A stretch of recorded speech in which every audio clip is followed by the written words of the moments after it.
Hello, this is Racer445 here for CG Taz Plus, and this is the second video in my Sci-Fi Prob Workflow series. Today I'll be creating the low poly mesh, the UV unwrap, and the normal map bake. So the first thing I'm going to do when creating my low poly mesh is to open up this script called Smooth Manager. This allows me to toggle the visibility of all turbo smooth modifiers in the entire scene. So we can use this disabled turbo smooth version of our high poly to start a sort of base mesh for our low poly. Now basically how I go around doing this actual low poly itself is by firstly deleting all the floating details, which I'm going to get to right here. And it's actually a lot easier if you can select all the large main objects that you're not going to delete, as I'm doing here, and hiding all of them, so that all you're left with is the small details that are covering your mesh. We can simply delete them in just one large sweep. However, I'm kind of doing this a bit slow, so in the meantime, I just want to apologize for the previous video's speed.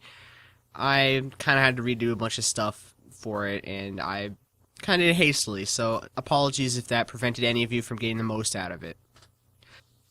So I'm still going through and deleting some more of these big floating details and all the little small details that I missed. Basically, my workflow for creating the low poly is to make it out of the high poly mesh by deleting edge loops. Now if you noticed in the previous video, I had used a lot of edit poly modifiers when modeling my high poly. This is ideal because I can go back and remove these edit poly modifiers to get just our base shape, and that'll form the basis for our low poly mesh. As you can see here, I've disabled some of the tessellate or turbo smooth by smoothing group modifiers that I used for the quote-unquote double smooth technique, and this allows us to get our base shape back. This is definitely an advantage to using Max's modifier system and having that non-destructive workflow at your fingertips. So I think that's about it. I've deleted pretty much all the rest of the shapes that I've needed to, all the floating details, I mean. And I'm just having a quick scroll over my mesh. I need to get rid of all these little floating details off to the side as well. These instances.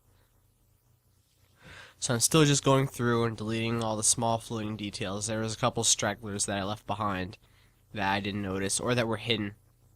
Just delete those. And I'm just having a quick scroll through my mesh, see what kind of modifiers can be removed, toggled off. I'm just seeing what I can do to lower the amount of loops that I'll have to remove, lower the amount of effort that I have to exert on this model. As you can see here, that does a pretty good job of it once I've disabled some more modifiers. I think I might have to keep this one on though, because I don't feel like removing and editing a lot of these shapes back. There's only a couple extra loops anyway. So here, I'm just disabling more tessellate modifiers. Going through to see if there's any easy steps that I can do to simplify my mesh. Yeah, that's a very good example right here on this rear cylinder. I toggled off that edit poly modifier and it removed a bunch of the details that were indented into the mesh. So again, that's definitely an advantage to using the modifier system. So I'm just going to start off on this instance here. And I'm just going to expand, get the most polygons that I can. I'm just going to leave the ends. I'm using the grow tool to expand the selection like that. And now here, because there's a lot of these edge loops here, I'm just going to pick two ends and use the span tool from the IC shape tool set. Very, very handy tool. I'm going to do it again here. Boom. All those loops deleted. Probably my favorite tool out of that whole tool set. So I'm just going to bridge them, using bridge of course, and delete that instance. Because I use an instance there, I can modify that one out to the side, and it'll modify the one that's actually on the body of the cart. So I'm also going to hide anything that I've finished. So I'm going to start on these handles. There's two of these handles on the actual cart itself, so they're modeled as instances. That means I can very easily just modify one, and it'll modify the other one. So I've done that. And on the edit poly modifier that I've done there, I've also deleted some of the faces that you would not see ever because, well, they're intersecting with the actual body, so they can be deleted. Anything that you can't see can be deleted. In most cases, at least. So one thing I like to do when working on unwraps or when working on low poly meshes is to just separate out certain sections and focus on those. Isolate is usually a really good way to isolate out certain sections of the model. So I just fast forwarded to this wheel here, and as you can see, I've also just isolated out a couple objects. And I've deleted some main edge loops from this, but it still kind of kept its shape. And what I'm going to do here is I'm just going to kind of remodel this end. And I'm using the high poly base mesh as a base to do this. This is very quick, very simple. It allows us to keep the main shape of the model without having to remodel it or do any kind of ridiculous wizardry. So I'm just going to modify this edge here to be at less extreme of an angle. We're going to try and get this wheel in all one smoothing group, or as Maya folks would say it, all soft edges. The reason for this is because smoothing groups or hard edges create vertex splits, and that raises the vertex count, which is what really matters for performance, not triangles. So here I'm just going to select edges and start collapsing them. I think I selected them a bit wrong. I'm just going to reduce the amount of sides on this because it's not going to be seen as often, or just from specific angles. Thus, it can get less sides. So here I've just selected every other edge and I've collapsed it. So I'm just going to turn on angle snap and rotate this so it's not at quite of a weird angle. Alright, so now I'm just going to chamfer this edge here so we can get it into all one smooth group. And also add in one more edge here to just puff it out, get some more volume into this wheel. And I can chamfer it. I might go back and change this later, but for now, I think that's going to do. So I think we've got all the extreme angles out of here. Except for this inner wheel, we can actually put that into one. So now we've got that in one smoothing group. So we're just going to move on to the next wheel. And this is basically just going to use the same method. I'm collapsing it down and reapplying the symmetry modifier so that we can get just a clean start. And so again, I'm just using span. Fantastic tool. What a lifesaver. So I'm just going to start removing some of these edges here. Just taking a moment to think about this, I suppose. And I'm just going to start removing edges. I'm using Control Backspace, by the way, to delete edges and their related vertices. If you just press Backspace by itself, it will delete the edges but not the vertices. And that's not very clean, is it? So here, just using span again to remove all those loops. And I'm just going to go in here and select every other edge loop, just as we did on the other wheel. And then I'm going to collapse it down. Now if I hold down, I think it's Control, and press the little up arrow next to the ring in the selections box, we can just select one ring up from the edges that we selected, which, as you can imagine, is helpful in a lot of instances. I believe Alt goes back and Control goes forward one ring. Loop does the same thing, by the way. It's kind of strange. You have to play around with it. So I'm just going to twist these so that they're more at perfect 90-degree angles, as in aligned to 90 degrees, not as in they have a bunch of 90-degree angles. That wouldn't be good. Right, so I think that's going to about do it for this wheel. I might come back to this later, but for now, we can hide it and move on. I'm only just going to do a couple more objects, though, before I skip over this and go to the next section, because I think you've got a grasp of how to do this by now. So, We just got this back bumper, and it uses a shell modifier to make it thick. So this is going to require a little bit of manual optimization here. And if you can see, the smoothing was messed up, so I'm just resetting all the smoothing, clearing it out. So I'm just going to remove some of these excess edge loops that were added in here from needing to do the double smooth. We've had to change it so it's more dense in some areas to control the edge highlights.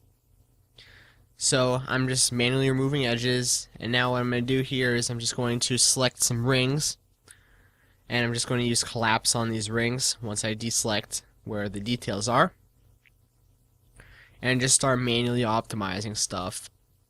This can take some time, but it's well worth it. I'm just going to start in on target weld, just get some more of these edges collapsed into minimal geometry. This is a bit time consuming, but it's still what I find is the best way to create the low poly without having to completely remodel it, which is painstaking. I've also deleted some of these back faces that are inset into the actual main body that will never be seen. As you could have seen back there, there were some black areas in the mesh, and that's where I deleted them. So again, just hand removing edges and vertices, just target welding. And I'm going to do some weird tricks in a little minute, but in the meantime, just keep optimizing. Just getting this into as minimal geometry as possible. There should be no excess. So on this corner, we can collapse some of these into the corners and onto the primary angles here on this slope. So then on the rear, it seems to look fine. So I'm just going to do an auto smooth because it does a pretty decent job. So it seems fun. Now in this area over here, we've got this 45-degree angle, and over here, the same 45-degree angle. So just going to throw it in one smoothing group. So as you can see here, we've also got this straight 90-degree angle. Now, tangent-based normal maps cannot handle 90-degree angles in real-time renderers. This is something to do with the simple math it uses for speed reasons. So we can compensate for this weird smoothing by just making it an 85-degree angle. Now that'll normal map just fine, and nobody will notice. It's kind of a cheap hack you can do, and I'm going to do it here again. Just another cheap hack you can do to minimize the vertex count on your model, which is what really matters. So I'm just going to play with on here, using scale to scale it in to quickly do this, but that's not optimal. So instead I'm just going to use good old move tool and select these corner vertices. And so that's not a perfect 90-degree angle anymore, so that'll smooth it just fine. So I'm going to move this up, and now it's even less of a 90-degree angle. We could have done that at the bottom too, but I chose not to for whatever reason. I overlooked it. So I'm just going to save again, save always, save always. I'm constantly saving, by the way. I'm not necessarily going into file save all the time, but I like to do that just to be sure that I saved. Just every now and then, even though I'm constantly tapping the Control S, I like to save it manually sometimes anyway. So now on this back piece, I'm going to start removing some loops. Now, this is kind of just changing it from being super detailed to being the general shape of the high poly mesh. It doesn't match exactly. It'll look perfectly fine though when normal mapped, because it's still going to get that edge, it's get all the fancy detail that I've got from the high poly, but it's just going to be lower poly.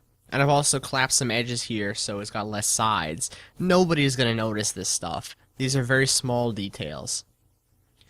I also need to add another edit poly so we can rotate this back to how they were at an angle before. I believe it was like a 45-degree angle. So there we go. So we've got some modifiers that broke, but it functions perfectly fine. We can compare it to our old ones by just scrolling through the undo history. but I think that's going to be good enough. I'm fairly happy with that. So keep in mind that this video is actually in real time as opposed to the previous video, which was sped up by far too much. Again, I'd like to apologize for that. So here I'm just playing around, tweaking my model. I don't quite remember why. I have this all in my head while I'm going, and sometimes it gets a little bit tricky to follow myself. So I'm actually thinking in my mind right now how I'm going to smooth this out. Because ideally we want the minimum amount of smoothing groups possible, the minimum amount of hard edges, vertex splits, whatever you want to call them. We want as little as possible. Now we could have changed this a little bit so there were less 90-degree angles, but instead we're just going to use a couple of smoothing groups because it's easier. Believe it or not. Now, there's actually a way to put every single part of the model into one single smoothing group and have it bake perfectly fine. Now this has to do with tangent basis, and I'll explain that all later. It's a whole other world, quite difficult to grasp if you're not a programmer of some sort. But for now, we're just going to continue on. And there's quite a lot that I'll have to explain later in the normal map section, which is coming right up in a little bit after we unwrap this thing, of course. So, anyway, we're just going to keep deleting these loops. We're going to make this same kind of shape, this same angled area that we had on our other version of this. This is just kind of a conjoined version of that previous mesh that we had. It's just two of the same and they've connected in between. And so we're just optimizing using the same exact methods. It should work just fine. And we're just going to select rings and collapse as usual. Same old, pretty much. So for capping cylinders, instead of using the actual cap tool, which creates this big nasty n-gon, instead I'll just select the border, then I'll deselect two opposite edges and then just hit bridge. And that just creates this clean all quads cap, which is quite nice. I used to do this slightly different method that involved deselecting different areas, but I found this quite a lot faster. So I'm just changing some of the smooth groups. And the auto smooth did a fairly good job on most things, but this I had to smooth myself. So now that that's finished, it's hidden, and we're going to move on. And as you can notice here, the low poly is pretty much all finished. So it's time to unwrap it, which is quite an always fun task, I guess.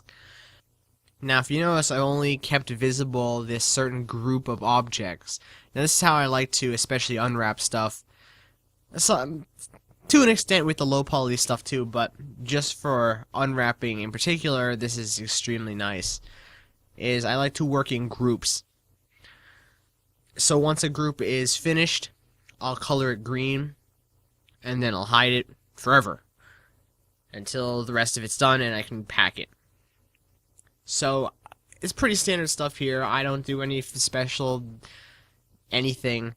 I have Q bound to quick planar map, which is almost always set to average normals. Then I have S bound to stitch, which is very handy because you can very quickly just stitch a whole ton of stuff. And also, if you can see here on this handle, we've changed it a bit so that it's not all just 90-degree angles, and those corners are actually just 85-degree angles. This does smooth properly in the end. Just a little side note there. So anyway, we're just going to start in on this handle. And it's pretty much simple stuff. And what's great about also using instances is you can not only make the low poly for all of the instances, but you can also unwrap all the instances at once. And that's very useful. So flashback time for just a second here.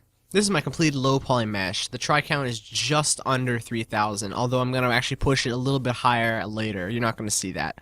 So since you're an advanced user, I can talk a little bit more about usage of triangles rather than what a triangle actually is. There's no definitive rules on how to use your triangles properly. I just prefer to go crazy with my try count and push the round shapes as far as I can, even going up to 32-sided cylinders if I have to.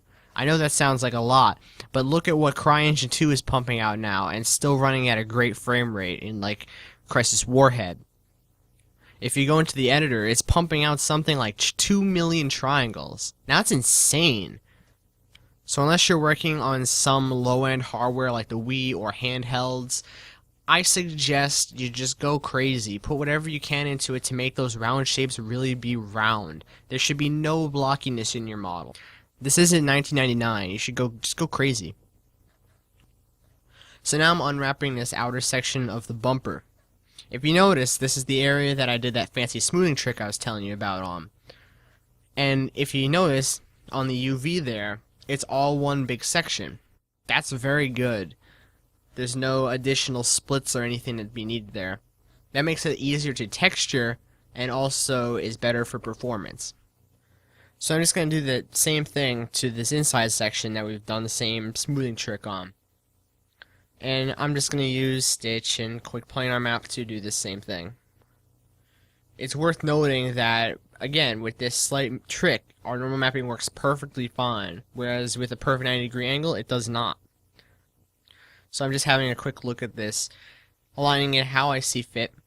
And now, if you notice also at the seam placement, if you get time, that is, you'll notice that I try to keep seams out of view as much as possible. It's not like it's going to matter that much, but on rounded surfaces and stuff, it's a big deal. Especially where smooth groups collide and such. Even though, in theory, it shouldn't because it's a round surface. So, I'm just having a look and seeing what's left to unwrap on this piece. I can select just what's in the UV square, and that'll show me what's left. So, I forgot to unwrap that back part, which is not in view most of the time, but I unwrapped it anyway. That'll probably be sized down in the UV because it's not visible most of the time. So now I'm going to unwrap this other side. It's basically just an identical version of the side that we already unwrapped that had the smoothing trick, remember? And it's pretty much the same. I might have to modify this on the UV a little bit because there's some seams and I didn't stitch it properly. So I'm going to just fix that real quick by pressing Ctrl B and breaking off the polys into sections and placing them how they should be. Keeping the seams the same as the other side as well. So that looks pretty much identical. Other than it's flipped around a little bit because it's the other side. So we're also going to do this one section here as well, which is the inner little squares. And those are going to have to be unfortunately split by smoothing groups, which means that they're going to have to be split on the UV, where there's 90-degree angles. Now that kind of sucks, and it's unfortunate that you have to do that in most cases. Unless you have matched tangent bases, which it's totally another subject, I'm going to cover that later. Or you're using object space normals, which is also another subject, and we're not going to touch that. So I'm going to just place these on the UV in the correct order, and I'm going to hopefully get the seam on the top, which is where you want, because then that's not going to be viewable in most scenarios. So I'm just going to select all on the UV, and I'm going to move it way, way out. This is so that we can easily grab them and shrink them back down into our UV square in the end. So now skipping ahead quite a bit here, we've got all of our objects unwrapped, which we can start to pack now.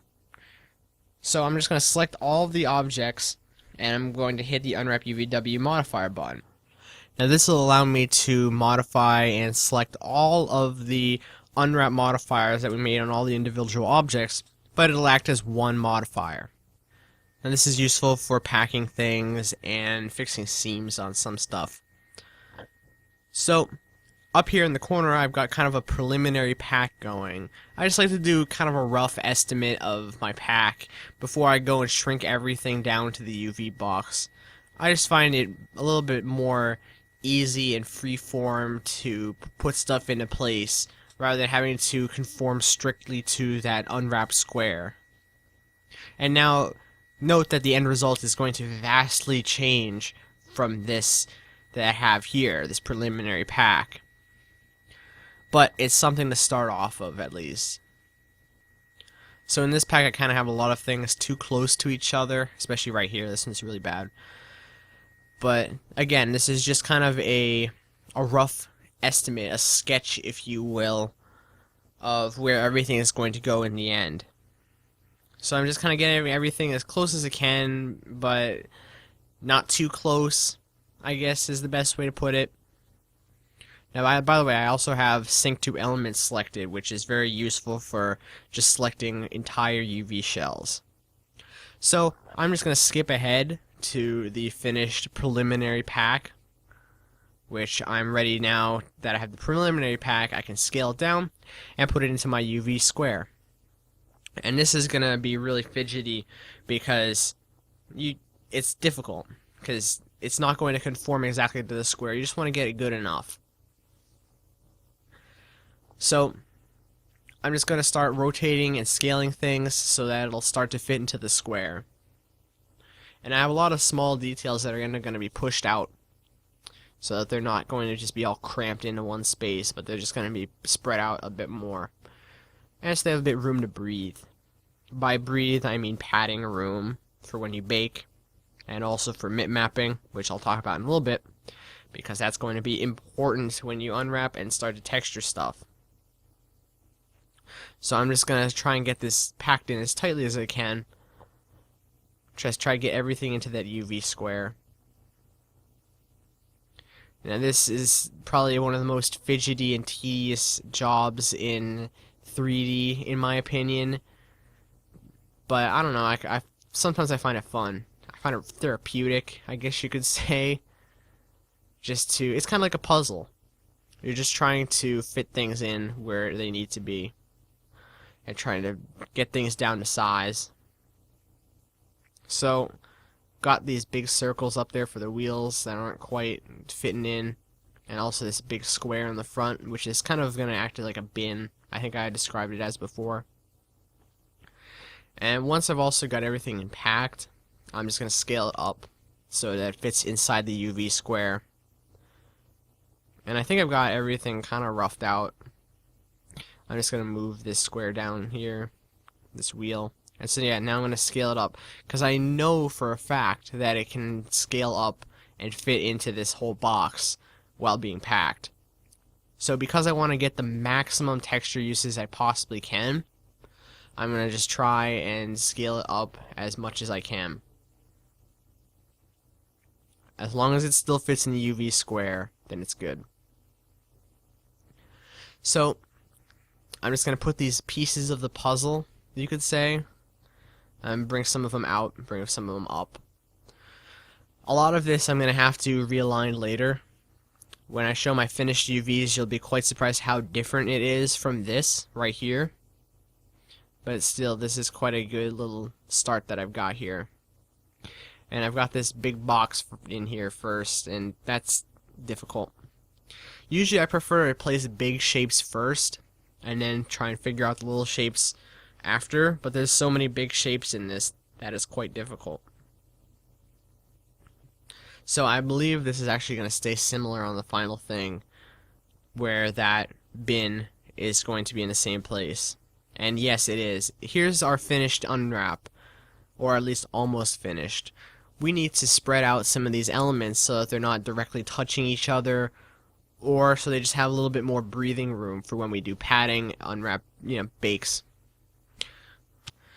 So I'm also going to scale these small details up.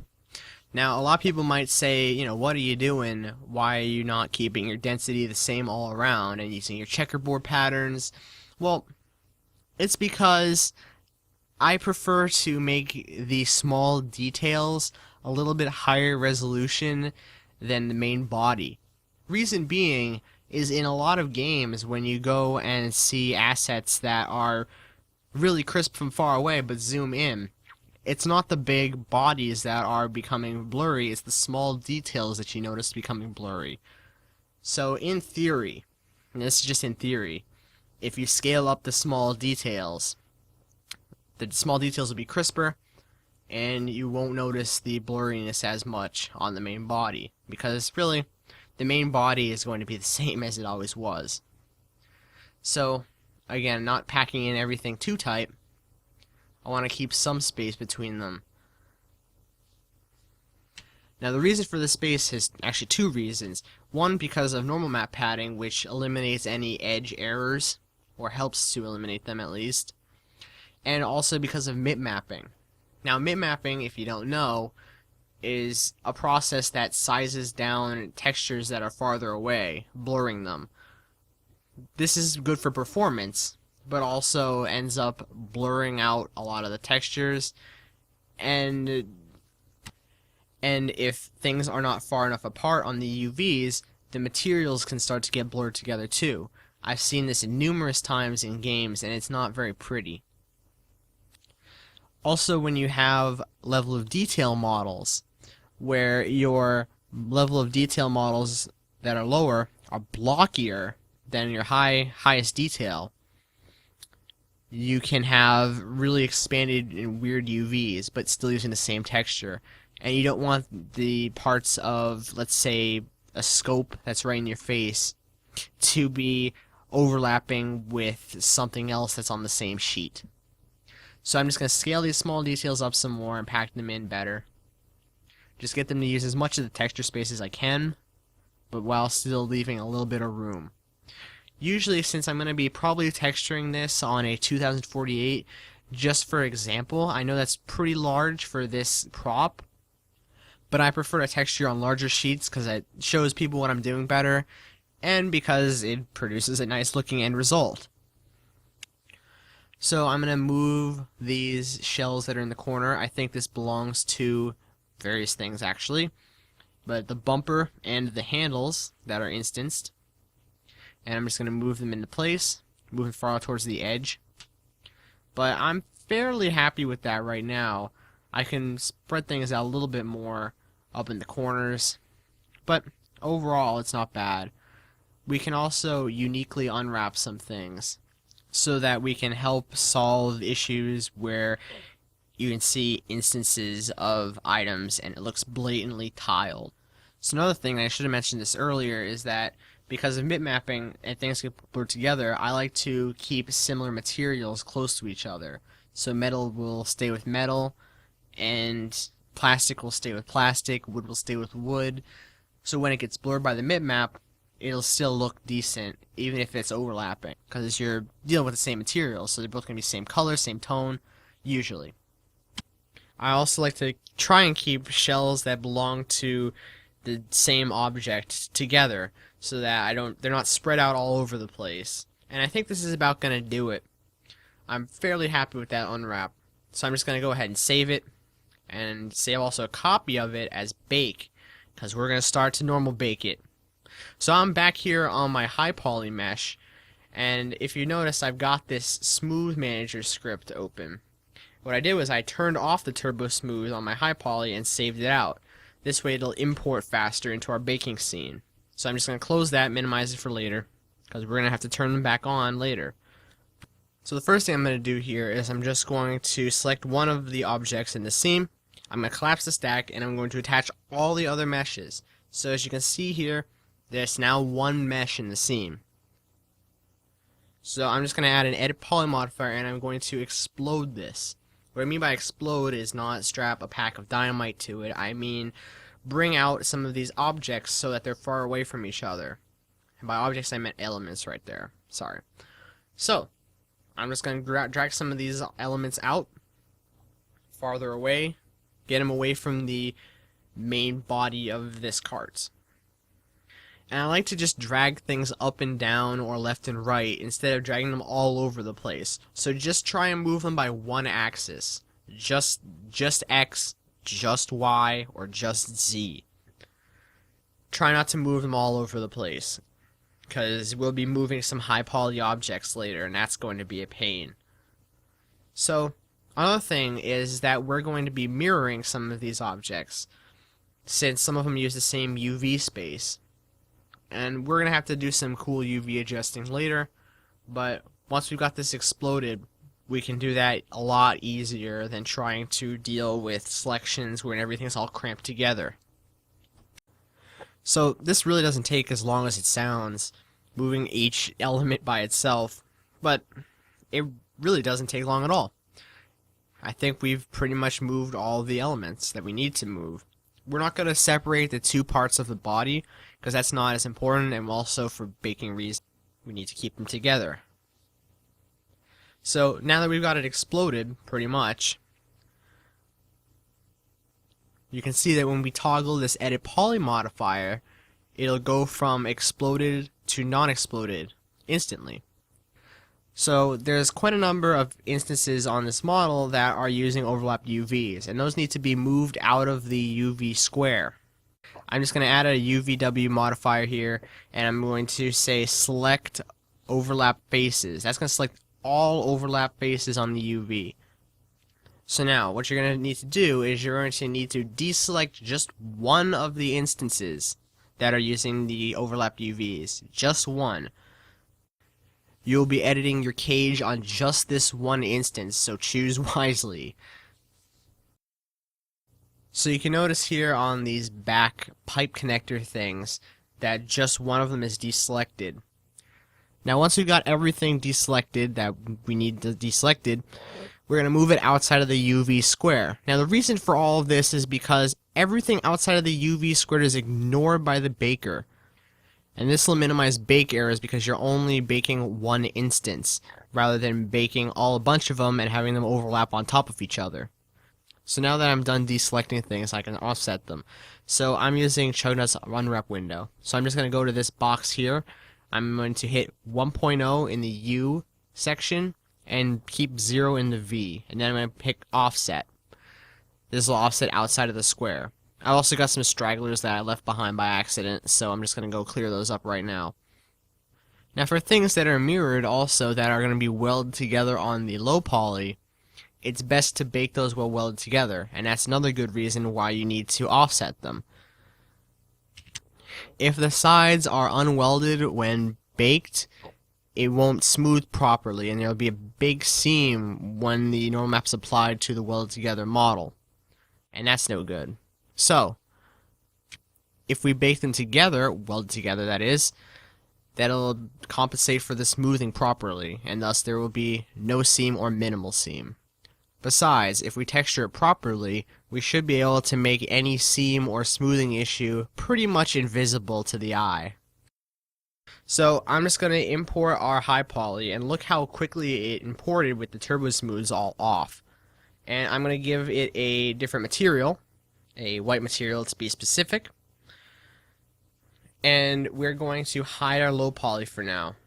So I'm going to auto key mode, which is something different here, and I'm just going to set a key for all of the high poly models at frame 0. Now I'm going to move over to frame 1, and I'm going to start moving the high poly into place, matching up with the low poly exploded mesh. Now with auto key on, if you've ever done any kind of animation, you can simply move it into position and it'll make a keyframe automatically. That's why it's called auto key. So this is very quick. Now this is sort of comparable to what we did with the edit poly modifier. This allows us to vary toggle exploded mode and regular mode. So you can change from normal baking mode to ambient occlusion baking mode and other baking modes in a matter of seconds. So I'm just going to place the objects as close as I can get them to their low poly counterparts. Don't worry too much about it. Just get them as close as you can. You don't have to be so precise.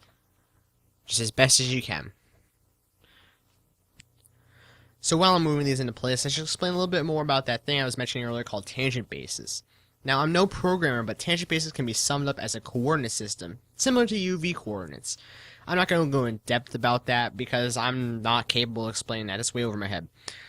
But to you, the artist, that means that things baked in one application may look completely wrong and have lots of shading issues when displayed in another application. There are several different ways to calculate this tangent basis, and programs use different ones depending on who coded it. So, if the baker and the shader use the same tangent basis, you can actually stitch things together more in the UV and keep them all in pretty much one smoothing group, and you'll still get bakes that shade perfect. For example, Maya's baker and viewport use the same basis. Thus, if you bake in Maya, it'll look perfect in its own viewport. However, if you bake them in Maya and try to display them in 3D Studio Max, then you'll get tons of shading issues. I should note also that Max's baker and Max's viewport do not use the same basis, and thus bakes from Max will not look good in Max's own viewport. Now, as of this recording, Autodesk is looking into a solution for this problem, but for now, I find that I do get nice results when using Max bakes in the 8Monkey Marmoset model viewer, which we'll be using when texturing this. Now, another thing is because 3D Studio Max viewport is at the moment very broken. If you can get it looking good in the viewport with a viewport shader, then you can actually use that when freelancing. If you don't know what engine your model is going to go into, you can use that to kind of debug your bake. And if it looks good in 3D Studio Max's viewport, then it'll look good in pretty much anything, because you need to do more work to make it look good in 3D Studio Max's viewport, including more splits on the UV, more smooth groups. That means more vertices. It's not ideal, but if you don't know what engine it's going into, you can actually use that to your advantage while freelancing. So I'm just having a rotate around my model, seeing if there's anything else that needs to be pulled out and exploded. I'm just going to save it out. I think that's about everything. And if you notice here, when I move the keyframe from 1 to 0, it'll go back into regular mode, and 0 to 1 back to exploded mode. So in combination with that edit poly modifier that we added on the low poly, we can go from exploded to regular in instant. So now I'm going to add the projection modifier to our low poly mesh. This will allow us to define our cage, pick what objects we're going to bake from, etc. So now I went to pick list and just selected all of the items, which that means all of the high poly meshes. So now what I did there was I went and exported the cage. That'll export the cage as a new object inside your scene. I've also added a green material to that so I know what I'm doing. I prefer to export the cage and use the push tools and regular poly modeling tools to create our cage, which by the way should be encasing all of our high poly model. I prefer to use these poly modeling tools because they give me much more control over what I'm doing. I know these poly modeling tools in and out, and some of the cage tools that are in the projection modifier are not very flexible. They're very basic. Like all you can do is move and push vertices. With this you can move faces, elements, whatever you want. You just have to be sure that you do not add or remove any faces, vertices, edges, anything. So again, you can only push, pull, move, rotate, anything except for add and remove or change the vertex order, which I'm sure you'll encounter that later. As long as you don't change that vertex order, you'll be all fine, and you'll be able to use these poly modeling tools to make your cage no problem. So you may also be noticing that I'm only working on one wheel, and once I'm done with this one wheel, I can ditch it and I don't have to work on the other wheel. Why? Because that other wheel is offset outside of the UV, so I don't care about it. This UV is being instanced for the other wheel anyway. So when we bake one wheel, it'll be baked for the other wheel. So I'm just using push and edit poly in combination to push things outside of the high poly mesh that should be covering all of the high poly. And again, just adding push and selecting what I want to change using an edit poly modifier. And you can see here that the edit poly and all the poly modeling tools give me so much more flexibility over what I'm doing. I can rotate, scale, do pretty much whatever I want to the cage. So you can see here that there's an intersect, so I'm just going to drag that poly out, which again, this gives me so much more control. With the projection cage tools that are in the projection cage modifier, you can only just move vertices around. No faces, no nothing. So I'm just going to go through and kind of push everything out. I'm using edit poly to select an element, and then I'm going to use the push modifier to push it out. Just a little step by step for you for exactly what I'm doing. Now on this rear piece here, you can see there's a lot of floating details. So I'm just going to use push again. And push it out so it gets the general shape. It gets most of it. And then, just checking it out. Seeing how it's going. Then we're going to add another edit poly on top. And just select by angle, which is a very helpful tool. And pull this out until it's covering those small floating details in there. And now I'm going to deselect everything except for these bits, the polys that are going to cover those bolts, and pull them out. Very simple. So once I've done with that, I'm going to toggle the turbo smooth modifiers back on using this script. And this might take a little bit because you're turning on a bunch of really high poly stuff. I actually skipped this in the video, but what you should do before you go and bake this is you should go into that projection modifier over there, and you should press the import button and select your cage model. So anyway, into the render to texture dialog. I'm going to just set an output path for my normal bakes, or all my map bakes actually. I'm going to turn the padding up to 3. So I'm just going to press the checkbox next to the projection modifier. I'm going to select the one that I want. And I'm going to go to options. So I'm just making sure everything's okay in here. You want to make sure that your orientation is fine. I think mine's actually reversed here. But I'm just checking everything over. You want ray mist check on, because that will help you debug your bakes and make sure that there's no missed rays. There's no areas where the cage needs to be modified. So another thing here that I'm making sure of is that my mapping coordinates are set to use existing and set to channel 1. Otherwise your UVs will be ignored and it will be messed up. So now I'm going to add a normals map. I'm going to set it to a very large size. I've already got it set to 2048. And before I go to bake it, I'm just going to open up the model viewer because otherwise it lags me up. So now I'm going to hit the render button. Once I make sure everything's okay, hit the render button. I'm going to say don't display so it doesn't bother me anymore. And while that's rendering, I'm going to open up another copy of Max here. And I'm going to go to my low poly mesh, and I'm going to go to export. So now I'm going to export this as an object file, an OBJ.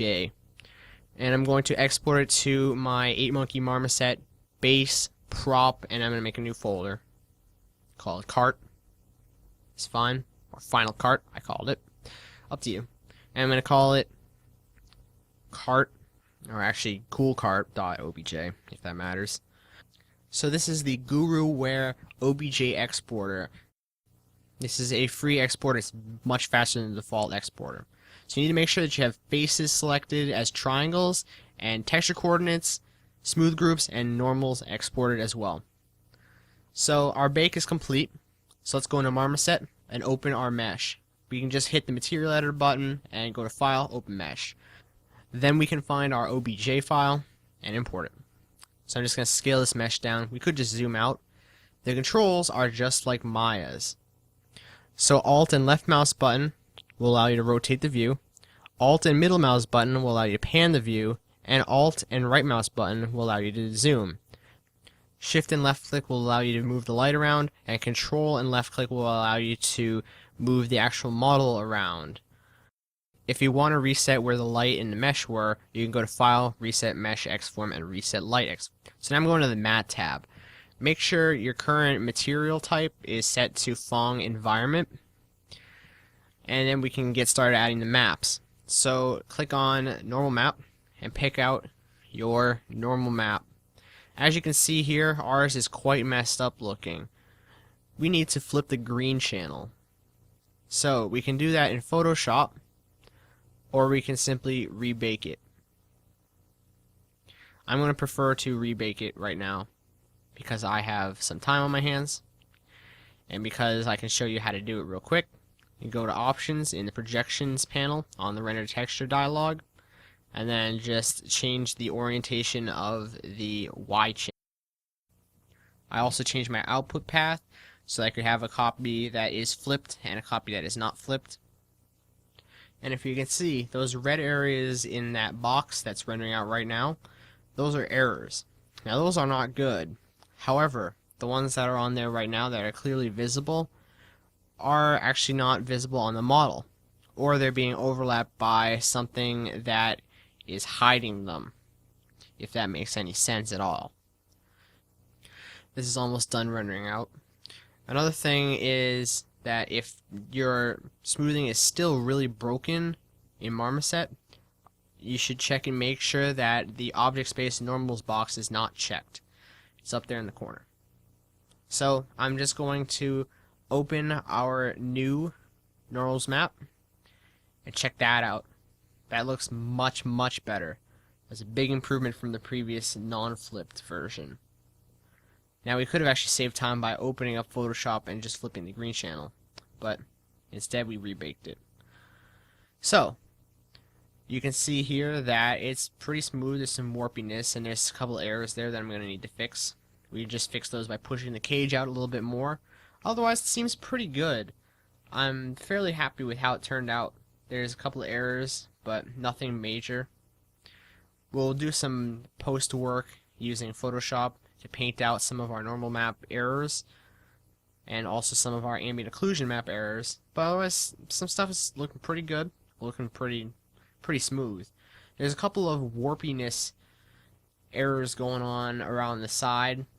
I don't think that's going to be a big of a deal, because once we get this all textured, any minor shading issues are going to just get wiped away. There's a little bit of warpiness on the wheels. That's because of the cage. However, I don't notice it from a bit more of a distance, and keep in mind I'm looking at this full screen here.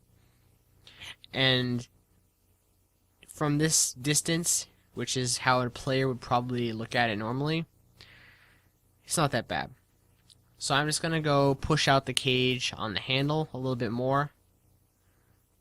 I'm going to select my low poly again, and I'm going to push out the cage. You can see here that the wire is going through the high poly, and that's not good. It should be completely outside of it. So I'm just going to select some of the vertices and make a quick tweak so that they're now outside. And now we can rebake. I'm just going to have a look over everything, make sure that it's all correct. There's some errors that I thought were there but are not actually there. Turning on shaded mode in the cage option, the cage dialog in the projection modifier, does allow you to see a lot more of what you're doing. So I'm just going to go to rendering, render texture again, and I'm going to go to options and go to global super sampler, turn it to max 2.5 star. This is going to make the quality of the map go way up and also the render time go way up. I'm also going to go to options there where we flip the green channel and uncheck ray mist check. I'm also going to set the map size for this render very large, probably twice at least the final texture size. Reason being is that Max does not have anti-aliasing for render to texture, and thus we must bake double size and scale down to compensate for that. So it's done rendering out at the massive resolution that it has rendered out as, and I just reloaded the texture, and voila, we've got our pretty much finished normal map bake. I'm going to go into Photoshop in just a minute here and paint out some of the errors that are in the corners and also making these funny warping looking errors. You can also notice here on the bottom the seam is pretty much non-existent. It's a little bit of a shading mishap, but there's no clear defined seam. It's very slight. You're not going to notice that once it's textured anyway. Otherwise, pretty good. I'm happy with it. So I'm just, having a look around, enjoying my masterpiece that I've created.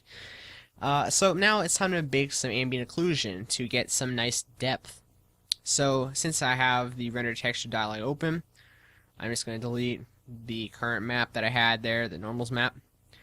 Then I'm going to go to keyframe 0 and turn off that edit poly modifier that we had on our low poly. This will allow us to go back to non-collapsed mode and bake a ambient occlusion map.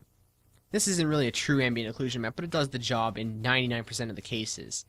So I'm just going to add a skylight. I'm going to change the light color to white. I'm going to turn on light tracer. You can do that by just clicking the light tracer button in the rendering tab.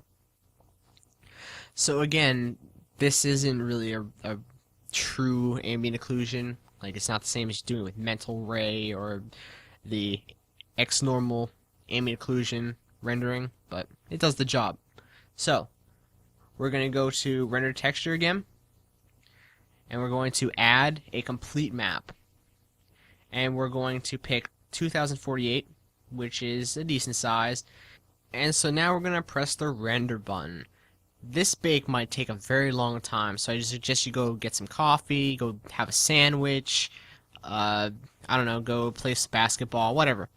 Do something. It's going to take a long time.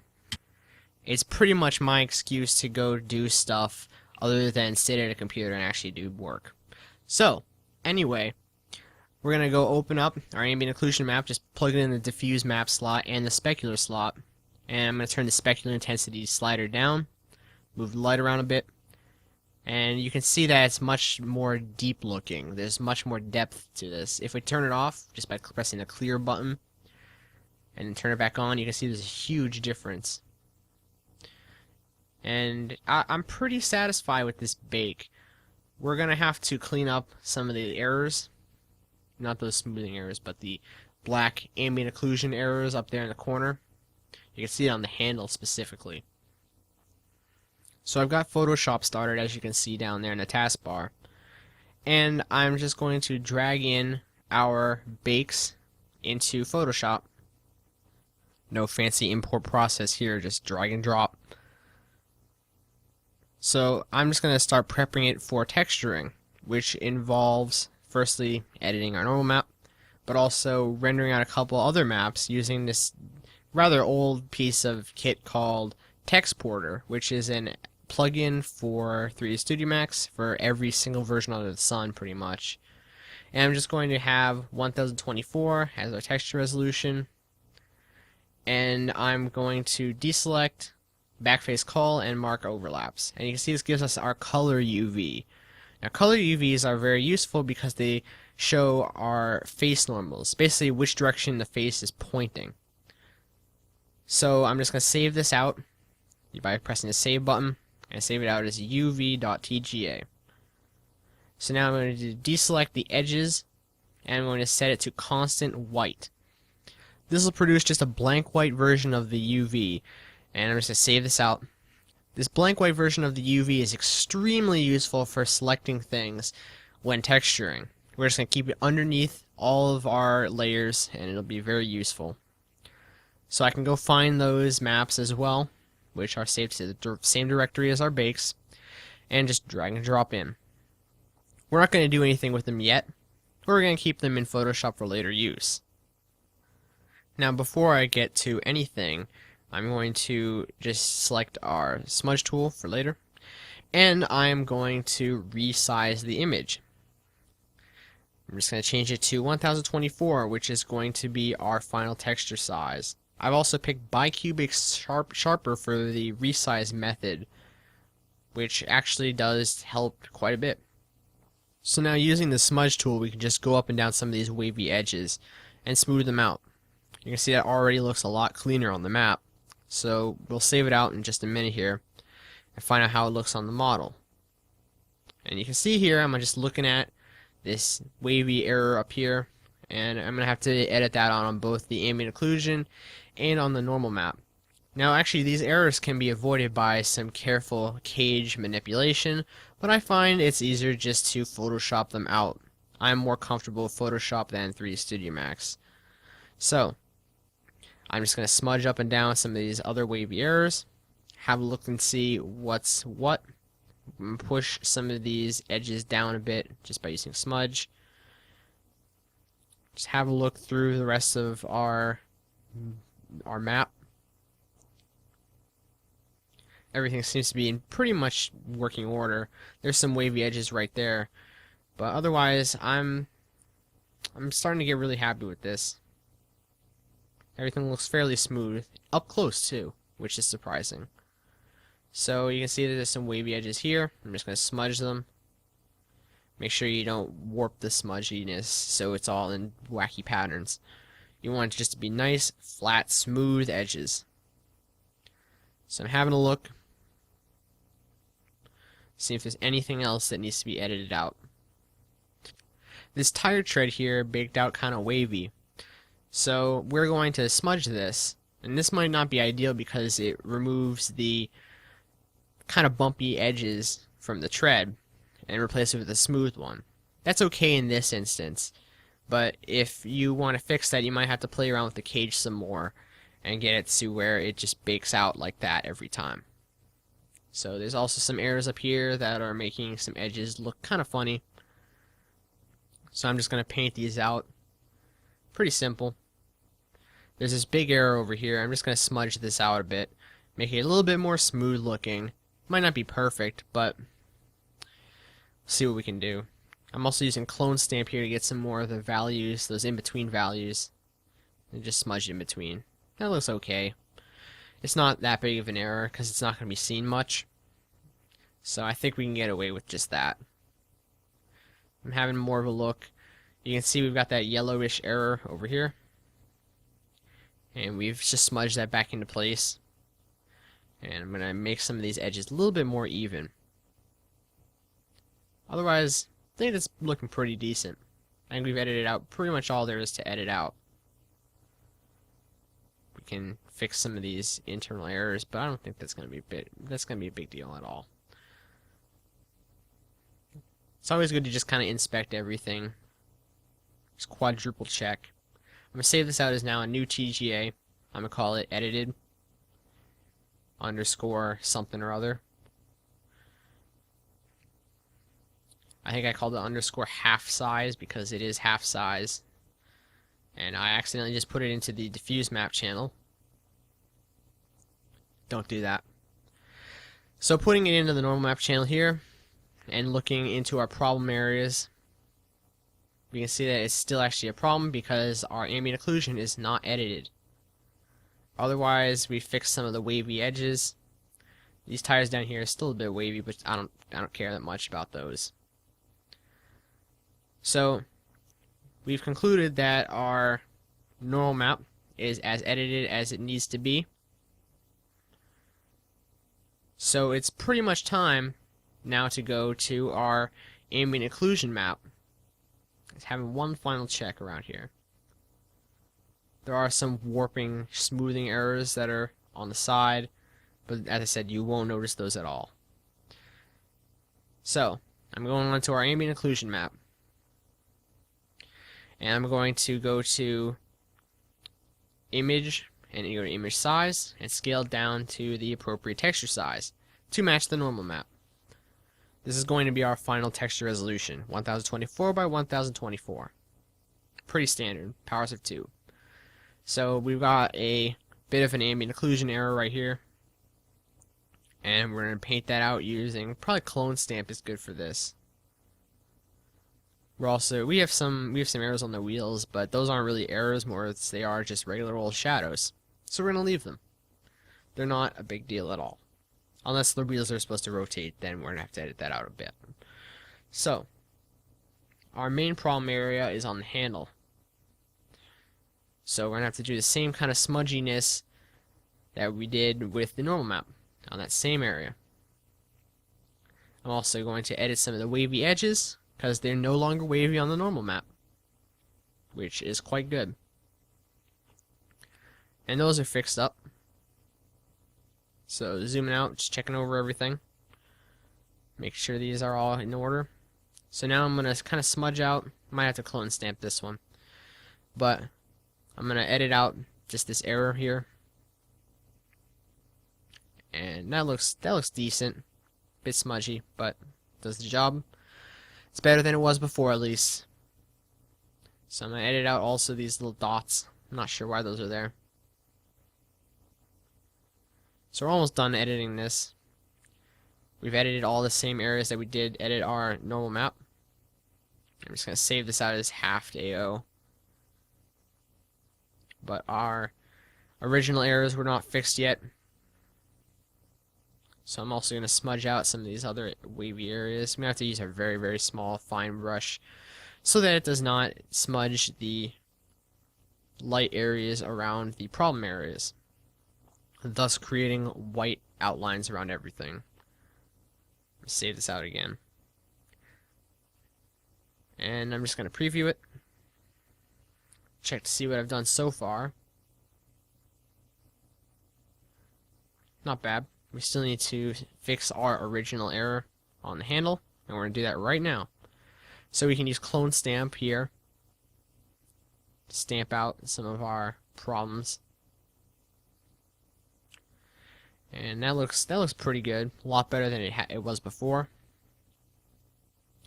Save that out again. Refresh, and the error is pretty much disappeared. It's a lot better than it was before. So I think that's going to do it. Thanks for sticking around watching this video. I'm quite happy with the result I got. It's a good bake. This is a very solid starting point for texturing, which is going to be our next 2 videos. So once again, I'm Racer445 here for CG Tuz Plus. Thank you for watching, and goodbye.